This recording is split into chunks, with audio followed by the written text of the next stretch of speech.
এই অঞ্চলের অর্থাৎ যদি আমরা দক্ষিণ তথা 66 নম্বর ওয়ার্ডের সম্মানিত থানা আমি জনাব মিসবাউদ্দিন হেলাল ভাই।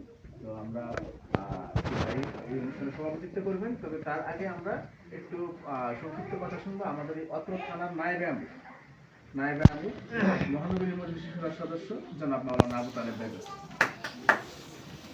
আলহামদুলিল্লাহ রাব্বিল আলামিন ওয়াসসালাতু ওয়াসসালামু আলা রাসূলিল আমিন ওয়া আলা আলিহি ওয়া আসহাবিহি আজমাইন।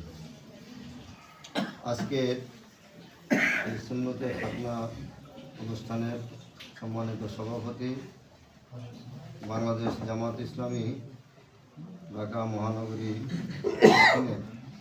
মজলিসে শুরার অন্যতম সদস্য আমরা দক্ষিণ থানার সম্মানিত আমির, আমাদের 66 ওয়ার্ডের কাউন্সিলর পদপ্রার্থী মিসবাউদ্দিন হেলাল ভাই, উপস্থিত থানা সেক্রেটারি, উপস্থিত আজকের এই সম্মানিত চিকিৎসকবৃন্দ, আমার সঙ্গে উপস্থিত এলাকার গণ্যমান্য সম্মানিত, আসসালামু আলাইকুম। কথা বলার পিছনে সময় কম, ডাক্তাররা অনেক কাজ শুরু করে দেবেন। আর এটা আসলে একটা সমাজসেবা, সেবামূলক কাজ, কি বলে? আমরা এটা ভোটের জন্য করছি না, এই কাজগুলি আমাদের সারা বছর আমরা করি।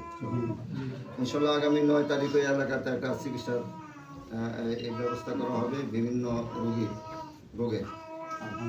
তো এটা অনেকে মনে করে যে নির্বাচন আসছে, যে নির্বাচন উপলক্ষে ভোট খাওয়ার জন্য করে। আসলে জামাত ইসলাম আমরা এই কাজ করি, আমরা ভোট পাই আর না পাই, আমাদের কাজই হইল এটা সমাজ সেবা করা, মানুষকে দিনের পথে আনা। তবে হেলাল ভাই যে কথাগুলি বলছেন, জামাত ইসলামী যদি ক্ষমতায় আসে দেশের ইনশাল্লাহ সব পরিবর্তন হয়ে যাবে, কিছু পরিবর্তন হবে। তো এই কথাগুলি বলে আমার কথা শেষ করছি, যেহেতু সময় কম। আসসালামু আলাইকুম। আলহামদুলিল্লাহ সম্মানিত উপস্থিতি।